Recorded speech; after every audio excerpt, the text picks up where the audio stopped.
नमो सिद्धाणं नमो आयर्याणं नमो वज्रायणं नमो लोये सब्बसाहुणं येषु पञ्चनमुकारो सब्बपावपनाशनं मंगलां च सब्बेशिं परमं वै मंगलं मंगलां च सब्बेशिं परमं वै मंगलम् धम्मो मंगलमुख्यं संयमोत्तरो देवावित्तं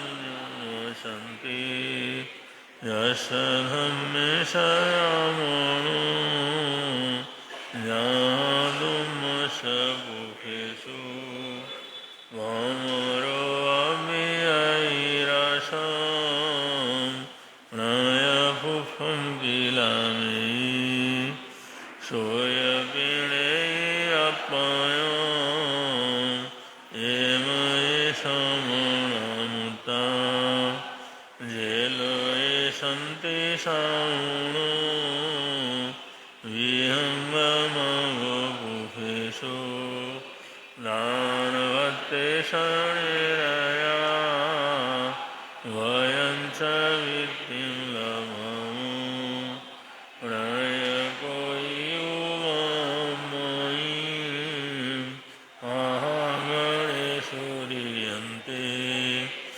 उभेषु भौमराजा मोहुगारसमुद्धा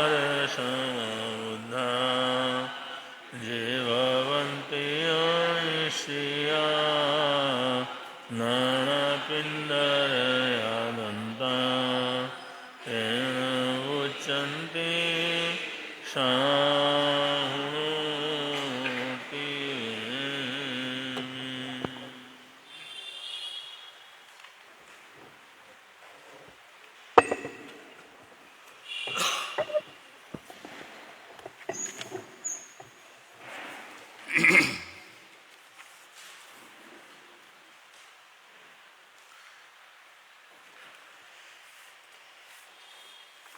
श्रमण भगवान महावीर स्वामी के श्री चरणों में वंदन नमन अभिनंदन स्वीकार हो। आराध्य गुरु भगवंतों के पुनीत चरणों में वंदन नमन अभिनंदन स्वीकार हो। उपस्थित प्रज्ञाशील बंधुओं, प्रभु महावीर की इस अंतिम वाणी की वाचने एवं श्रवण की परंपरा को जीवंत रखते हुए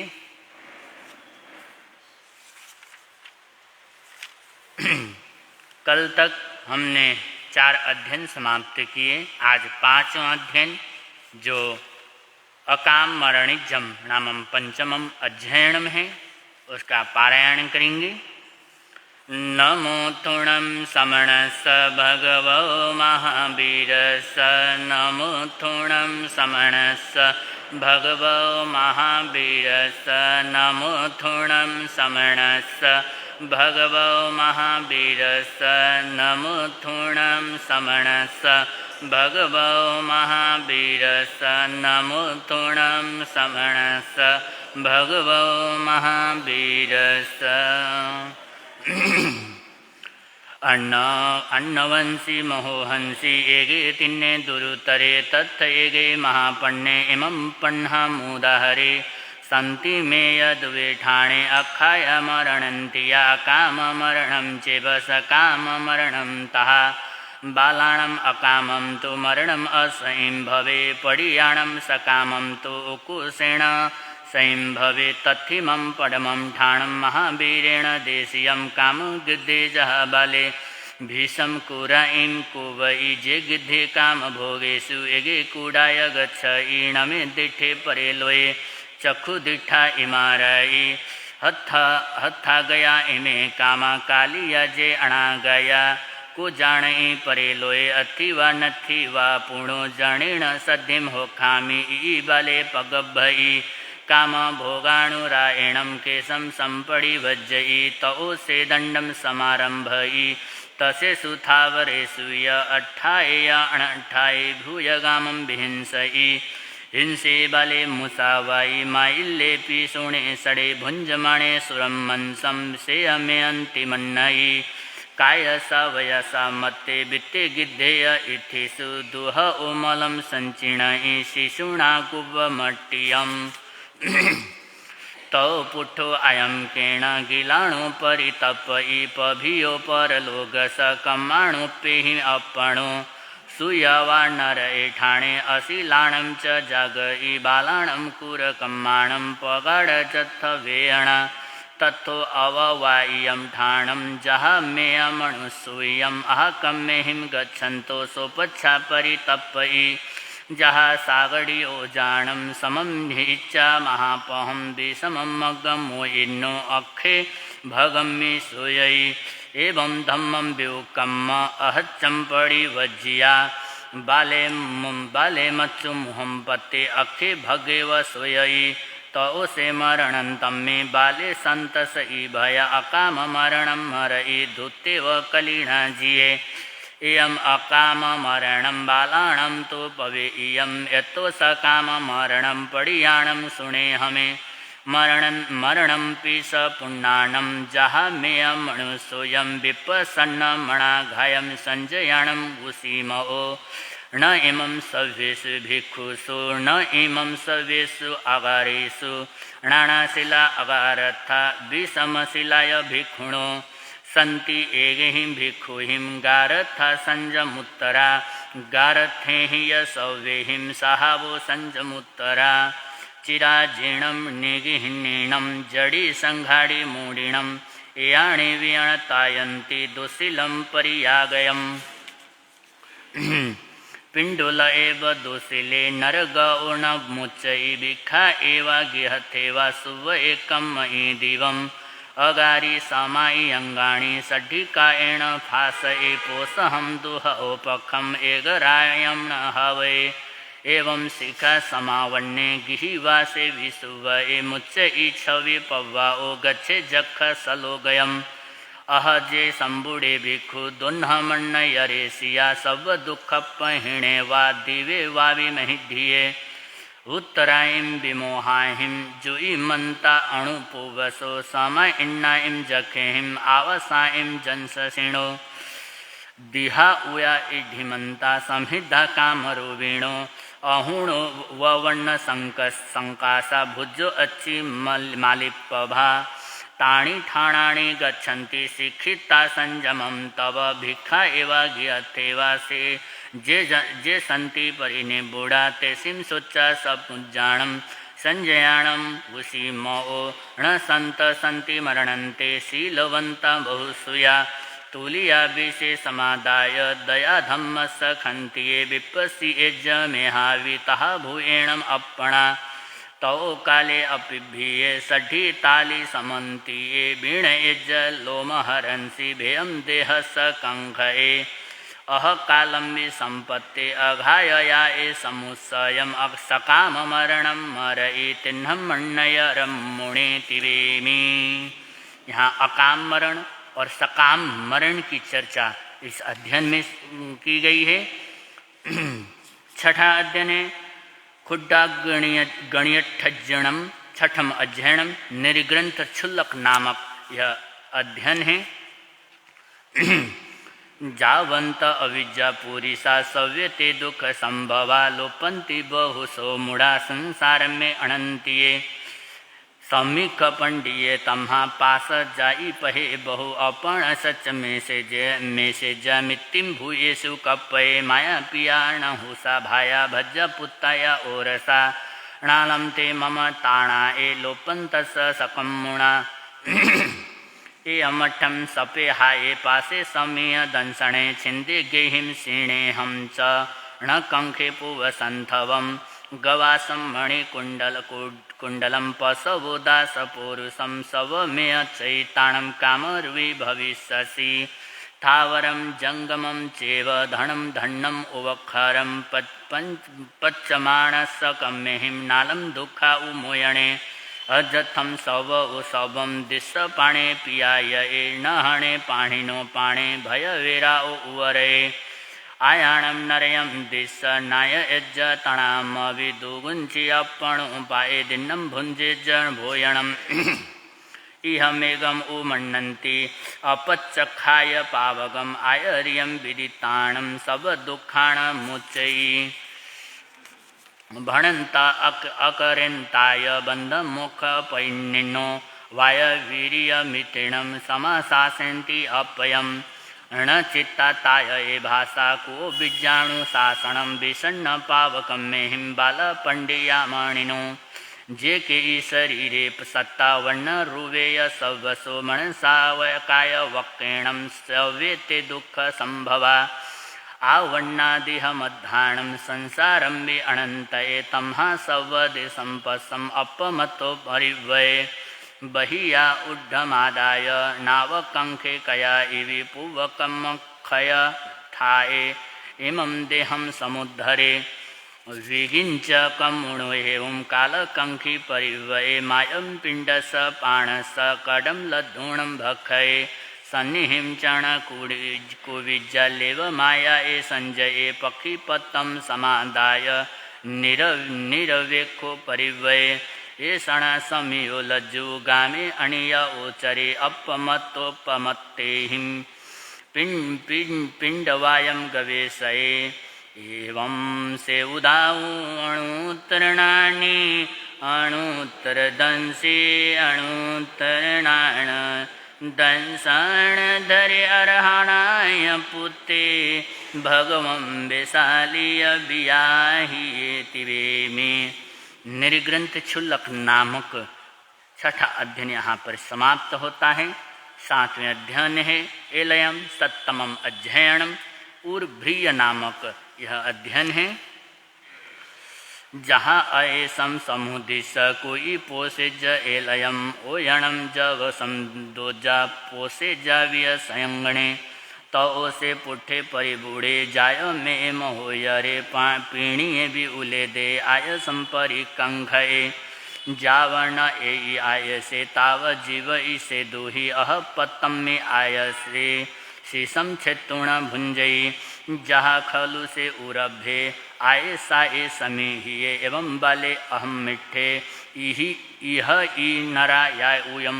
हिंसे बाले मुसावाई अधाणम में बिलोवय अन्न दत्त हरे तेणे माई कुन्नु हरे सढ़े इति विषय गिद्धेय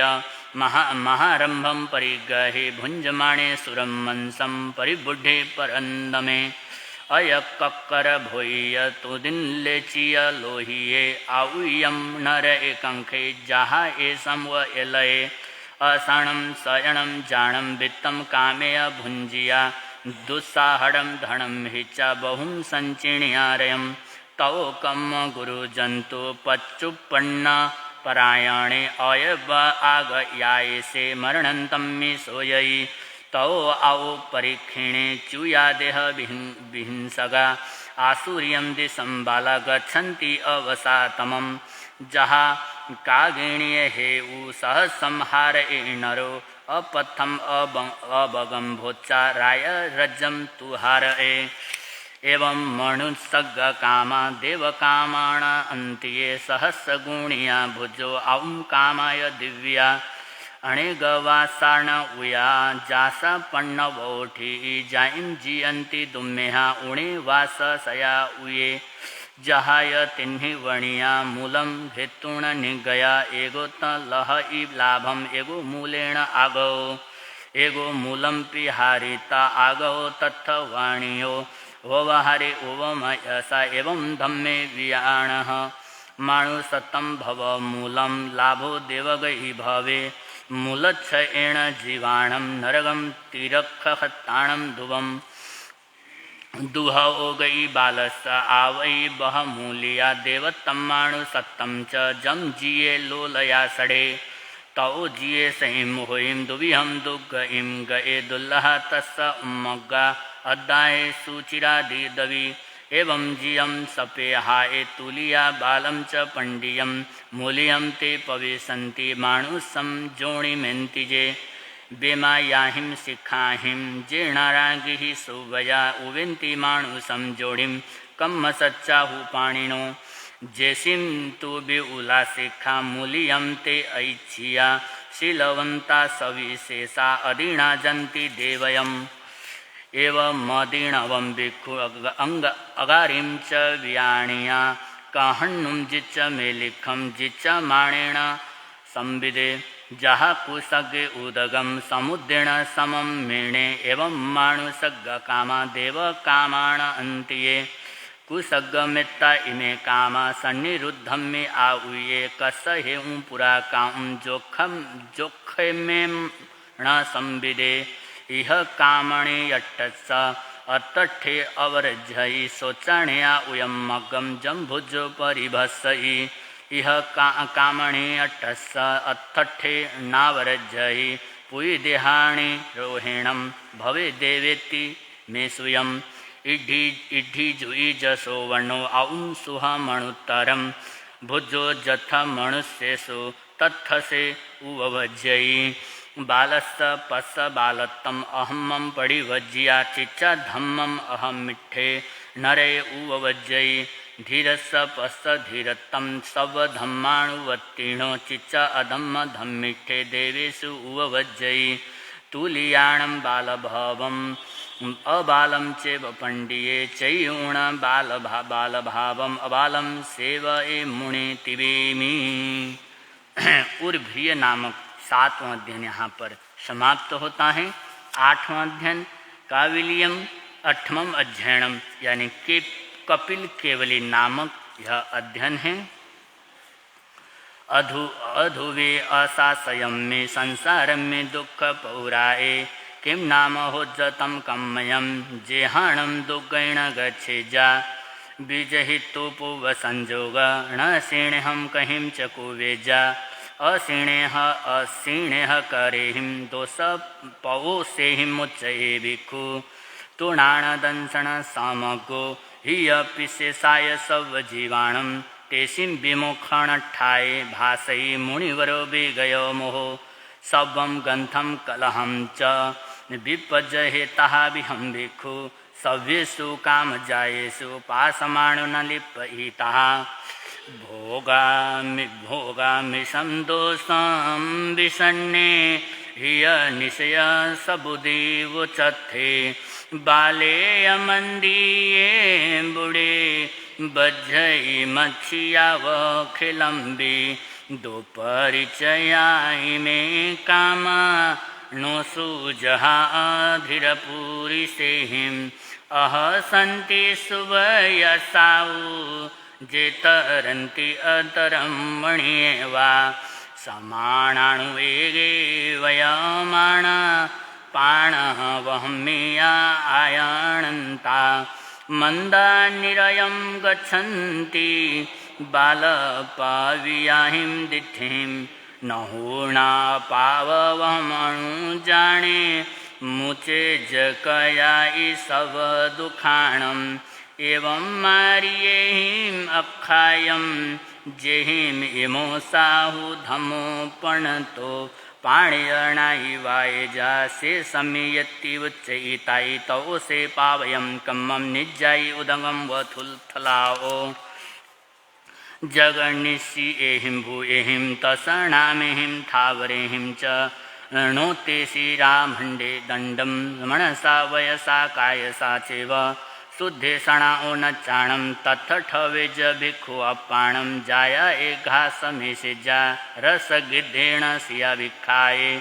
पत्तानि चैव सेवेजा सिय पिण्डं पुराणं कुमासम् अदुवबुक्कसं पुलागं वा जवणट्ठाये निषेवये मन्थु जे लक्षणे च सुवीणं च अंगबीजं च जे पौजन्ति नहुते समणा भुचन्ति एवं आयरिहिं अक्षायम् इह जीवियम अणियमेत्तापबत्थ समाहि जो एहिं ते काम भोगरी सगिद्धा उवजन्ति आसुरे काये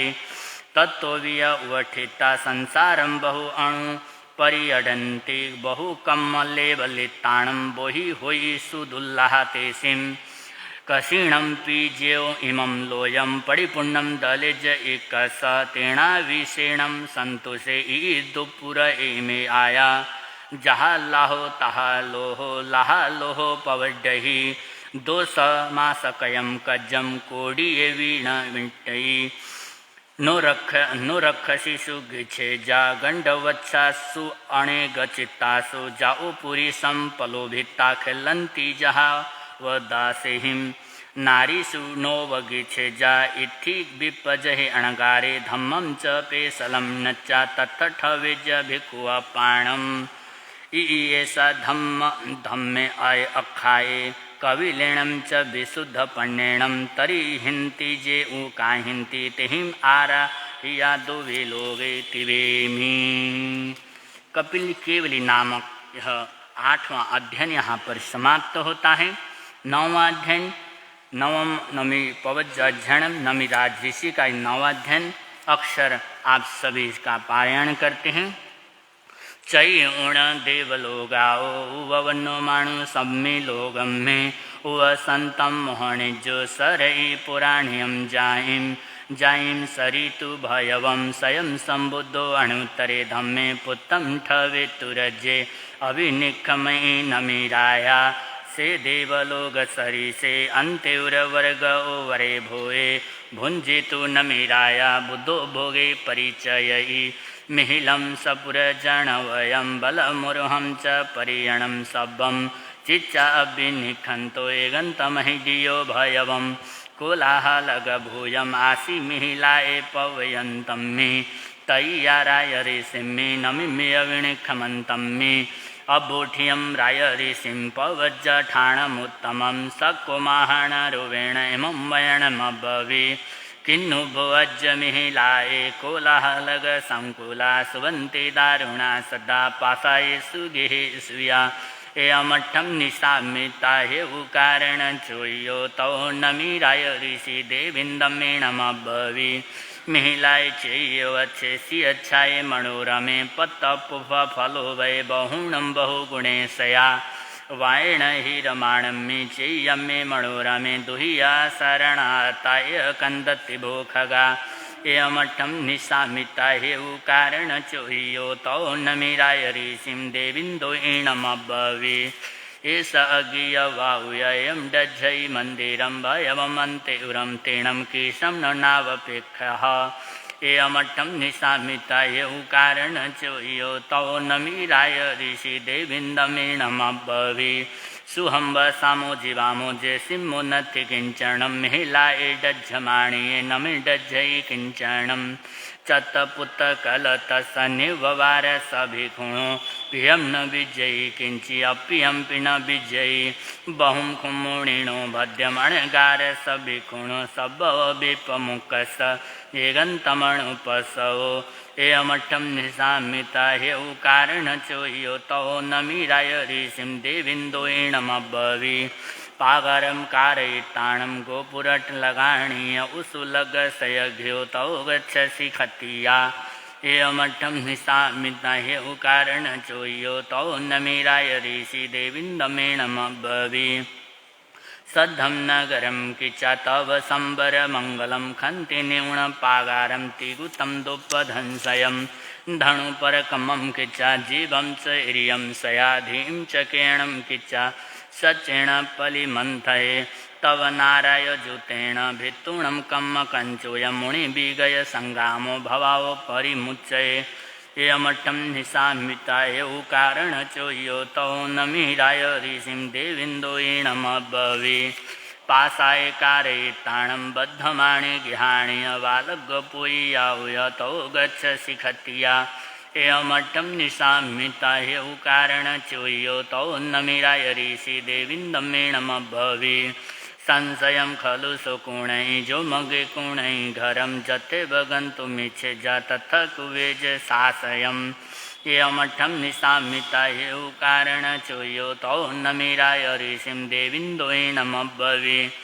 आमुशिलो महारेय गण्ठिभेय तक्करे नगरस्य क्षमं काउणं तौ गच्छसि खतिया यमठम निशामिता कारण चोयो तौ नमिराय ऋषि देविंदमेणमब्भवे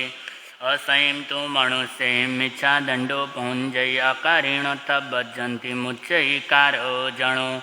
एवमठम निशामिता कारण चोयो तौ नमिराय ऋषिं देविंदोणमब्भवे जे कई पथिवा तुझम नानामंति नराहि वा वसिते ठावयिताणं तौ गच्छसि खत्तिया एवमठम निशामिता कारण चोयो तौ नमिराय ऋषि देविंदमेणमब्भवे जो सहसं सहसाणं संगामे दुज्जये जिणेगं जिणे ज अपाणमे ससे परमोजौ अपाणमेव जुज्जाहि किन्ते जुज्झेण बज्जौ अपाणमेवमपाणं जिणिता सुहमे हये पंचेन्द्रियाणि कोऽहं माणं मायं तहेव लोहं च दुज्जयं चैव अपाणं सबमप्ये जियेजियम् एवमठं निशामिता कारण चोयो तौ नमिराय ऋषिं देविंदोणमब्भवे जयिता व्यूले जन्ये भूयिता समणमाहाणे दच्चा बोच्चाय जिठाय तौ गच्छसि खत्तिया एवमठं निशामिता कारण चोयो तौ नमिराय ऋषि देविंदमेणमब्भवे जो सहसं सहसाणं मासे मासे गवं दे तस्सा विसंजमो सेवोदिं तस्य विकिञ्चनम् एवमठं निशामिता कारण चोयो तौ नमिराय ऋषिं देविंदोणमब्भवे घोरासमं चैताणमन्नं पथ्येसि आसममिह वपुसहरवो भवायि मणुयाहि वा एवमठं निशामिता कारण चोयो तौ नमिराय ऋषिं देविंदमेणमब्भवे मासे मासे तुजो बालो कुसगणं तु भुञ्जये न सुसूयखाय धम्मसकलम् अघ्घइसुलंसि एवमठं निशामिता कारण चोयो तौ नमिराय ऋषिं देविंदोणमब्भवे हिरण्यं सुवर्णं मणिमुक्तं कसं दूषं च वाहनं कोशं वड्ढवैताणं तौ गच्छसि खत्तिया एवमठं निशामिता कारण चोयो तौ नमिराय ऋषि देविंदमेणमब्भवे सौवर्णरूपसौ भवया भवे सियाहु कैलाससमासंख्यया नरसलुद्धसणते हि किञ्चि इच्छाहु आगससमानन्त्या पुडभिशाली जवाचव हिरण्यं पशुभिः सह परिपूर्णं नालमेघस ईबिजातवं चरे एवमठं निशामिता कारण चोयो तौ नमिराय ऋषिं देविंदमेणमब्भवे अच्छिरगमबुदये भूये च यसि पथिव सन्ते कामे पथ्यसि संकल्पेन विहम्मसि एवमठं निशामिता कारण चोयो तौ नमिराय ऋषिं देविंदमेणमब्भवे सलं कामा विषं कामा कामासि विशो वम कामे अपथ्यमाणा कामजन्ति दोगैम् अहे वयन्ति कोहेण माणेन महमा गई माया गई पडिघाओ लोभाओ दुहाओ भयम् अवौ जीर्णमाहणरूपं विउव्यूण इन्दतं वन्दये अभिथुणन्तो इमाहिं महुराहिं भगुहिम् अहो ते निजियो कहो अहो ते माणुपराइयो अहो ते निरखिया माया अहो लोहो वशी कहो अहो ते अज्जवं साहु अहो ते साहु मध्यवम् अहो ते उत्तमा खन्ति अहो ते मुक्ति उत्तमा इहं से उत्तमो भन्ते पेचा होयसि उत्तमो लोगुत्तमोत्तमं ठाणं सिद्धिं गच्छसि निरहो एवं अभिथुणन्तो राय ऋषिमुत्तमाय श्रद्धाय पयाहिणं करेन्तो पुणो पुणो बन्दयि सक्को तो बन्दिऊण पाये चक्कं कुशलक्षणमुनिवरस आगासेणुपयो ललियचवलकुण्डलतिरिडि नमि नमे अपाणं सखं सकेण चोह्यो चयूणं गेहं वैदेहि सामान्य पज्जुवठ्ठियो एवं करेन्ति संबुद्धा पंडिया पवियखणा विणयट्यन्ति भोगेषु जहाँ से नमिराय ऋषि तिवेमी। आज इतना ही। 9वां अध्ययन यहाँ पर नमिराज ऋषि का समाप्त होता है। श्री आगमे तिव्ये पणते तंजासु तगमे अथागमे तदुभयागमे ऐसे ही श्री ज्ञान के विषय में जो कोई अतीचा लगा हो तो मैं आलूँ जम वैद्यम बच्चा मेजमेण करम चखरम पयहणम विणहणम जोगहीणम घोषणम चुठुडिनम टुटु परिक्षम काले कव सज्जाओ काले न कव सज्जाओ सज्जाइए सज्जाह्यम सज्जाइए न सज्जाह्यम भणता गुणता विचारता ज्ञान और ज्ञानवंत पुरुषों की कोई अभिन्यासातना की हो तो बारंबार तस्मिच्छामि दुक्कडं बारंबार तस्मिच्छामि दुक्कडं बारंबार तस्मिच्छामि।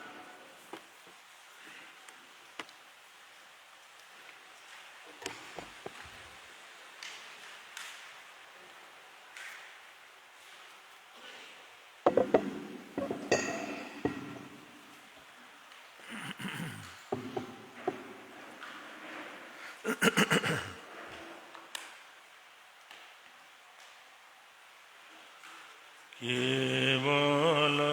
रवि किरणों से जिनका संपूर्ण प्रकाशित है अंतर, उनकी वाणी में होता है तत्वों का सुंदरतम दर्शन। सत्य दर्शन बोधाचरण पथ पर अविरल जो बढ़ते हैं मुनिगण, अरहत देव परम आगम गुरु को, अरहत देव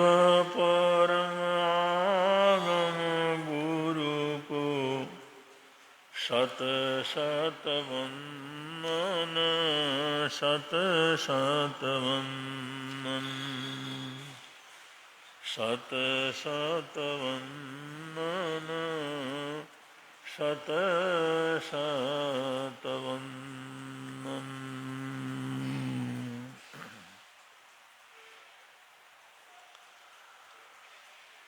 वीर प्रभु की अंतिम पावन वाणी श्रीमद् उत्तराध्याय सूत्र की वाचनी चल रही है।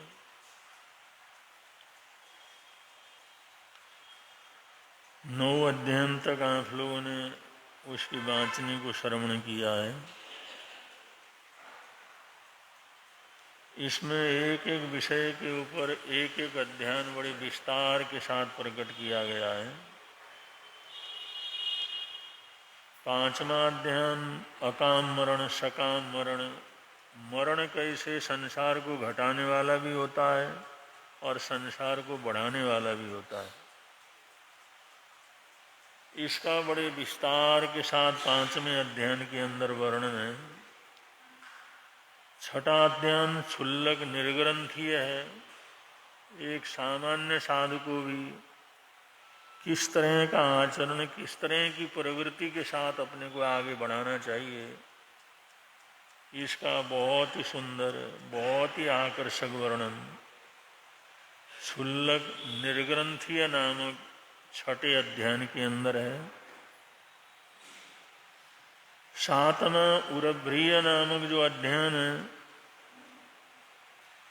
ये तो इतना विशिष्ट है। श्रवण भगवान महावीर स्वामी ने स्वयं अनेक हमारे जीवन के अंदर होने वाली घटनाओं का जिक्र करते हुए, कुछ उदाहरण देते हुए इस तरह से वर्णन किया है कि इंसान और अपने परिश्रम के अंदर प्रसन्न रहता है तो कितना सुखी रहता है, अगर वो लोभ से बचता है तो कितनी परेशानी और समस्याओं से उसकी सुरक्षा होती है, और वो किसी भी आसक्ति के अंदर पड़ता है तो उसके कितने दुष्परिणाम सामने आते हैं। इसका बहुत ही सुंदर वर्णन शास्त्रकार इस उरभ्रिय नामक 7वें अध्ययन के अंदर करते हैं। 3-4 उदाहरण दिए गए हैं, उन उदाहरणों के माध्यम से समझाने का प्रयत्न किया गया है कि इंसान थोड़े से लोभ में कितना बड़ा नुकसान अपने जीवन के अंदर कर जाता है और इन आसक्तियों से किस तरह से अपने आप को बचा करके रखना है, इसका इस अध्ययन में 30 गाथाओं में बड़े विस्तार के साथ वर्णन किया गया है। 8वां अध्ययन बहुत ही प्रसिद्ध है, कपिल केवली से संबंधित। कपिल केवली जो एक साधारण बालक थे, पढ़ाई के लिए गए, ऐसा योग बना, उनकी साधना ऐसे आगे बढ़ी और आगे चल करके केवल ज्ञान केवल दर्शन को प्राप्त किया। और बियावान जंगल से जिस समय निकल रहे थे तो वहाँ पर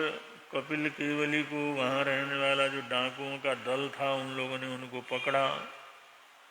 कि वे कौन है, कोई गुप्तचर है, कहाँ से आया है, क्या लेकर लेने के लिए जा रहा है। तो उस साधु को, उस कपिल केवली को पकड़ करके अपने सरदार के सामने लाते हैं। जिस समय डाकुओं का सरदार था उसने देखा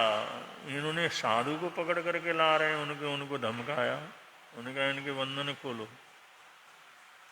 और उन्होंने कहा तुम्हारे को समझ नहीं है, आखिर डाकू हो, ऐसा काम करते हो, कम से कम कुछ सामाजिक नियमों का तो ध्यान रखना चाहिए। ये संत हैं, ये साधु हैं, ये निर्ग्रंथ लोग हैं,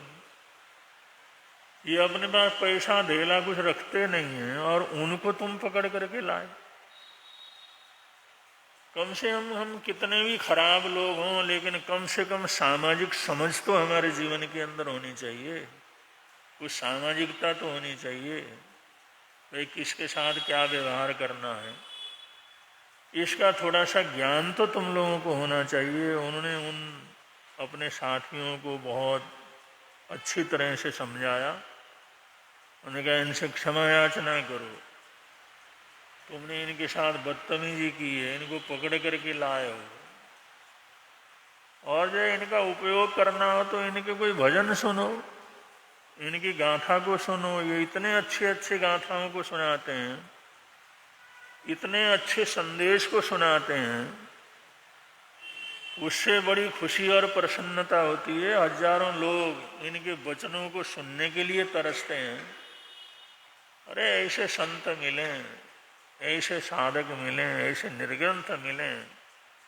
तो उनसे कुछ सुनने का प्रयत्न करना चाहिए, उनके साथ ऐसा सलूक नहीं करना चाहिए तुम लोग। तो उसने सबकी तरफ से कपिल केवली से क्षमा याचना की और कहा भाई आप हमारे को माफ कर दो और एक भजन हमारे को सुना दो, क्योंकि हम लोग जंगल के अंदर ही रहते हैं, कोई पढ़े लिखे जाने तो है नहीं, लेकिन है तो इंसान। चलो आपका संपर्क हुआ है, आप एक भजन ही हमारे को सुना दो। तो वहां पर कपिल केवली 20 कड़ियों का एक भजन वो गाते हैं, जैसे 20 कड़ियों का भजन। और वो कपिल केवली थे, केवली की वाणी अपने आप में बड़ी अद्भुत होती है, लब्धि संपन्न होती है। जिस समय उन्होंने वो 20 कड़ियों का भजन उनको सुनाना प्रारंभ किया और वो लोग भी इतने ध्यान से वहां पर सुनने लगे, उस भजन को सुनते सुनते किसी को तो एक ही कड़ी सुनते सुनते वैराग्य हुआ, किसी को 2 कड़ी सुनते सुनते वैराग्य हुआ, किसी को तीसरा भजन की कड़ी सुनते सुनते उनके मन के अंदर संसार के प्रति नफरत की भावना पैदा हुई। चौथी कड़ी को सुनते सुनते वो सोचने लगे अरे हम मानव जीवन को पा करके क्या काम कर रहे हैं,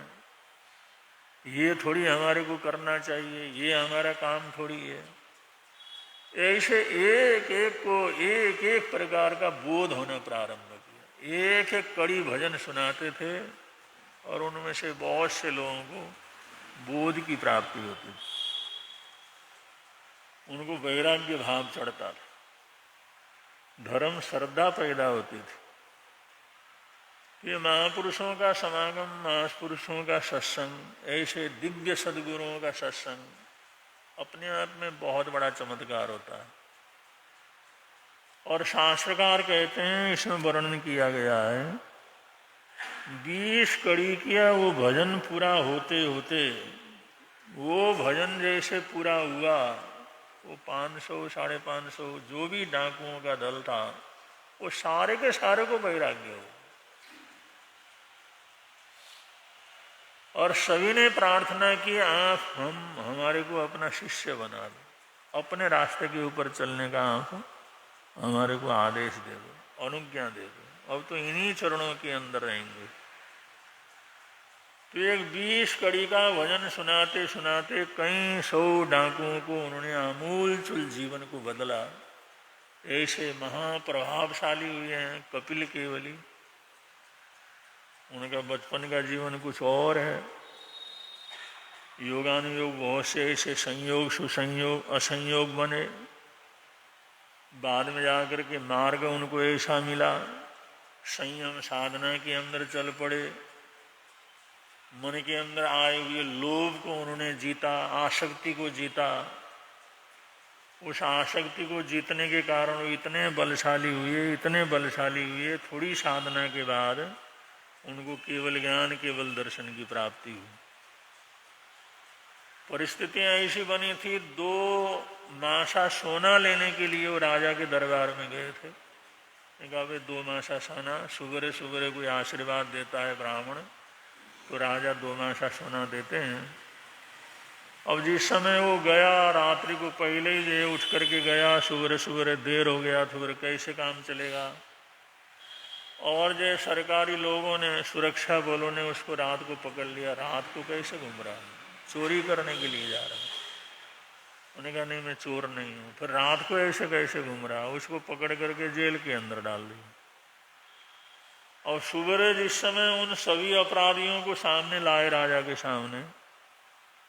राजा ने उसकी हरकतों को देख करके, उसके चेहरे को देख करके, उसकी मासूमियत को देख करके, उसका एकदम निर्दोष चेहरा देख करके उन्होंने कहा भाई तुम्हारे को बाद में बात करते हैं, तुम लाइन से अलग हो जाओ। एक तरफ बैठाया और वो न्याय करने के बाद राजा ने कपिल को बुलाया। उन्होंने कहा क्या बात है, ये लोग कहते हैं तुम चोरी करने के लिए जा रहे थे, मेरे को लगता तो नहीं तुम चोरी करने के लिए गए। उन्हें सारी राम कहानी बतला दी। मैं तो आपके पास 2 मासा सोना आशीर्वाद में लेने के लिए आया था, समय का पता नहीं लगा, जल्दी घर से निकला, रास्ते में इन लोगों ने मेरे को पकड़ा। तो जिस समय सारी घटना को सुना, राजा ने कहा चलो तुम आए हो, ऐसी परिस्थितियों से गुजर रहे हो, मांग लो जो मांगना है मांग लो, 2 मासा सोना क्या है, जितना भी तुम चाहो सब मांग लो।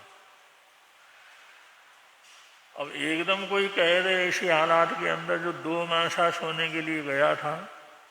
और राजा कहे दे जो मांगना हो सो तुम्हारे को मिल जाएगा, वो हक्का बक्का रह गया। कुछ भी अपने मुंह से शब्द नहीं निकला। एकदम इतनी खुशी का प्रसंग का हो तो फिर कुछ निकलता नहीं है। तो उन्होंने कहा ये सामने बगीचे में जाओ और जाकर के बैठो और सोच लो, आराम से विचार करो, आराम से सोचो, और आराम से सोचने के बाद जो है तुम क्या कर लेना, मांग लेना, जाओ बैठो वहां। तो राजकीय बगीचे के अंदर ही भेज दिया। वहां पर बैठा बैठा सोचने लगा। वे राजा ने खुले दिल से कहा है जो चाहोगे सो मांगो, 2 मासा सोना से क्या होगा, चलो 1 तोला मांग लेते हैं, 1 किलो मांग लेते हैं, 1 मन मांग लेते हैं, 10 मन मांग लेते हैं। ऐसे बढ़ते बढ़ते लोग बढ़ते बढ़ते बढ़ते, उन्होंने कहा सोना तो कभी ना कभी खत्म भी हो जाएगा,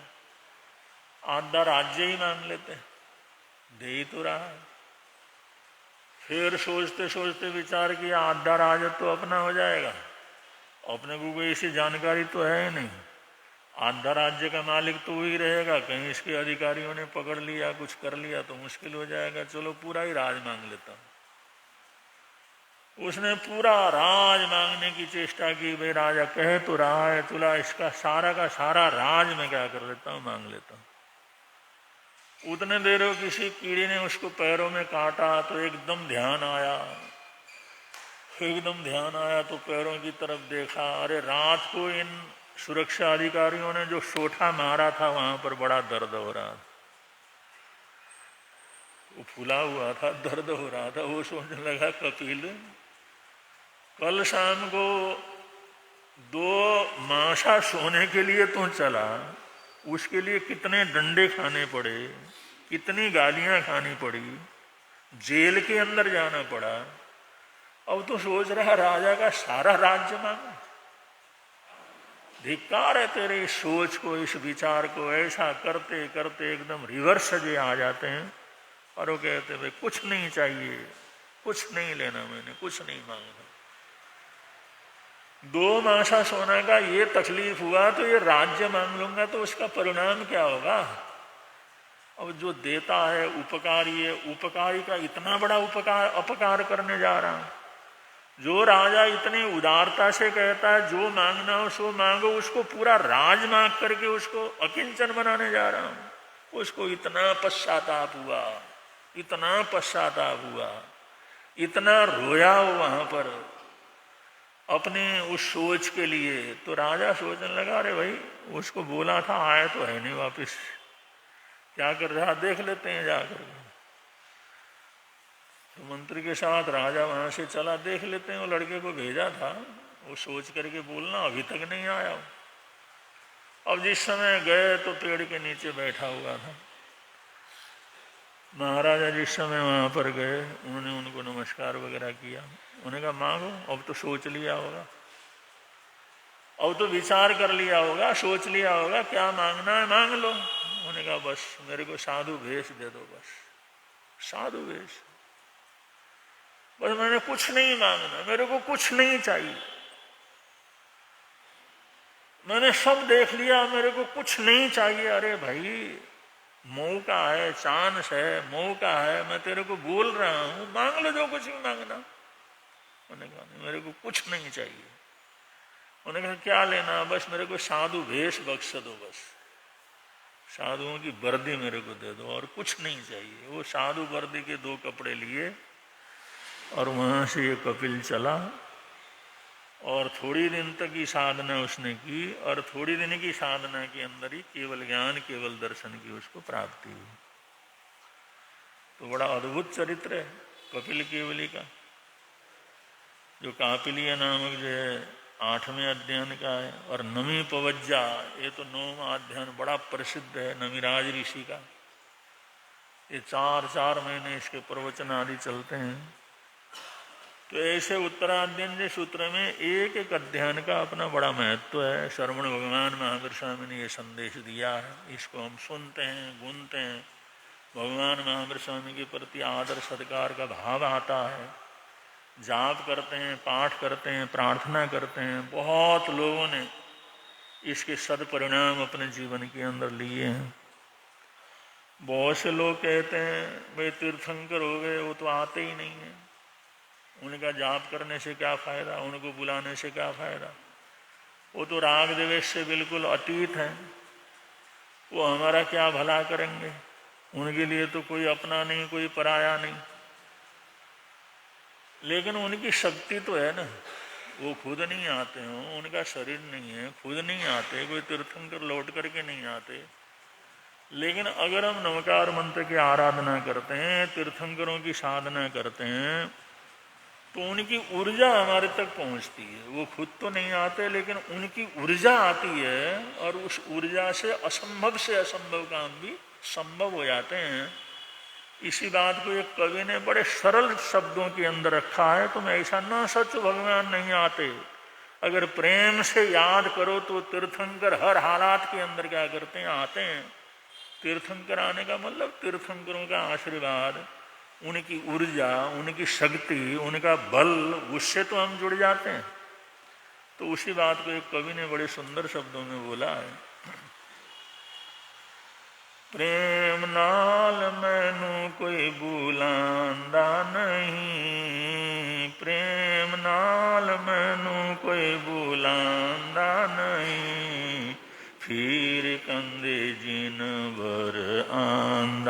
नहीं, खीर कंदे जिनवर आंदा नहीं। प्रेम नाल मैनू कोई बुलांदा नहीं, प्रेम नाल मैनू कोई बुलांदा नहीं, खीर कंदे जिनवर आंदा नहीं, खीर कंदे जिनवर आंदा नहीं।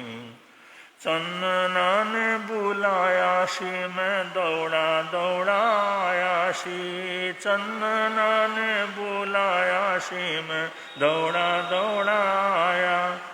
तेरा अभिग्रह पूरा कराया सी, तेरा अभिग्रह पूरा कराया। पारना ऐसा कोई करांदा नहीं, फिर कंदे जिनवर आंदा नहीं, पारना ऐसा कोई करांदा नहीं, फिर कंदे जिनवर आंदा नहीं। सोमा ने बुलाया सी मैं दौड़ा दौड़ा आया सी, सोमा ने बुलाया सी मैं दौड़ा दौड़ा, सर्पनू फूलां दी माला बनाया सी, सर्पनू फूल माला बनाया सी, भावना ऐसी कोई भांदा नहीं, फिर कंदे जिनवर आंदा नहीं, फिर कंदे जिनवर आंदा नहीं। प्रेम नाल मैनू कोई बुलांदा नहीं, प्रेम नाल मैनू कोई बुलांदा नहीं, फिर कंदे जिनवर आंदा नहीं। सुदर्शन बुलाया सी मैं दौड़ा दौड़ा आया सी, सुदर्शन बुलाया सी मैं दौड़ा दौड़ा, शूलिनो सिंहासन भी बनाया सी, शूलिनो सिंहासन बनाया सी, नम ऐसा नमकार ऐसा कोई जपता नहीं, फिर कंदे जिनवर आता नहीं। प्रेम नाल मैनू कोई बुलांदा नहीं, प्रेम नाल मैनू कोई बुलांदा नहीं, फिर कंदे जिनवर आंदा नहीं। गुरु जी की बाणी सब भगतानू लुभांदी है, प्रभु जी की बाणी सब भगतानू लुभांदी है, अमृतमयी बाणी जिन दर्शन करांदी है, मीठी मीठी ऐसी कोई सुनांदा नहीं, मीठी बाणी ऐसी कोई सुनांदा नहीं, प्रेम नाल मैनू कोई बुलांदा नहीं, प्रेम नाल मैनू कोई बुलांदा नहीं, फिर कंदे जिनवर आंदा नहीं, फिर कंदे जिनवर आंदा नहीं, प्रेम नाल मैनू कोई बुलांदा नहीं, प्रेम नाल मैनू कोई बुलांदा। तीर्थंकरों का नाम स्मरण, उनका जाप पाठ, उनकी आराधना साधना वो कभी जीवन के अंदर व्यर्थ नहीं जाती। वो खुद शरीर से नहीं आते क्योंकि शरीर रूप नहीं है, वो ऊर्जा रूप है, सिर्फ ऊर्जा स्वरूप है। तो उनकी ऊर्जा तो तमाम ब्रह्मांड के अंदर फैली हुई है। जब भी हम ऐसी आत्माओं को याद करते हैं, उनसे जुड़ते हैं, एकाग्र हो जाते हैं, भक्ति में तल्लीन होते हैं, तो उनकी ऊर्जा हमारे तक पहुंचती है, उनकी शक्ति हमारे तक पहुंचती है। और बहुत से असंभव काम भी हम देखते हैं बिल्कुल संभव क्या कर गए हो गए। और इसके लिए अपने आप को उस तरह की तैयारी करनी होती है, अपने आप को उस तरह से भावों के अंदर निमग्न करना होता है, अपने आप को उसके योग्य बनाना होता है। और योग्य बना करके अगर जुड़ने की कोशिश करते हैं तो आज भी कहीं से भी तीर्थंकर ऊर्जा से, नमकार मंत्र की ऊर्जा से,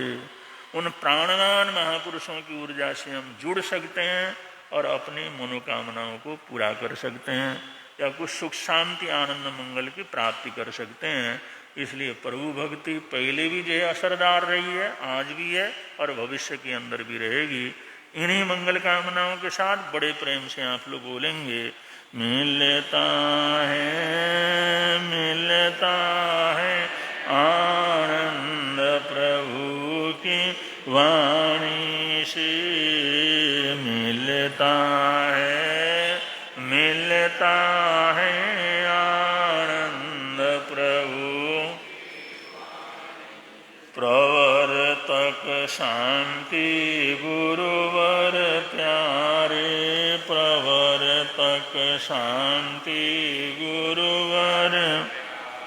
जीवन नैया के रखवारे, जीवन नैया के जोड़ गए संबंध प्रभु की वाणी से, जोड़ गए संबंध प्रभु की वाणी से, मिलता है आनंद प्रभु की वाणी से, मिलता है आनंद प्रभु। आज का एकासना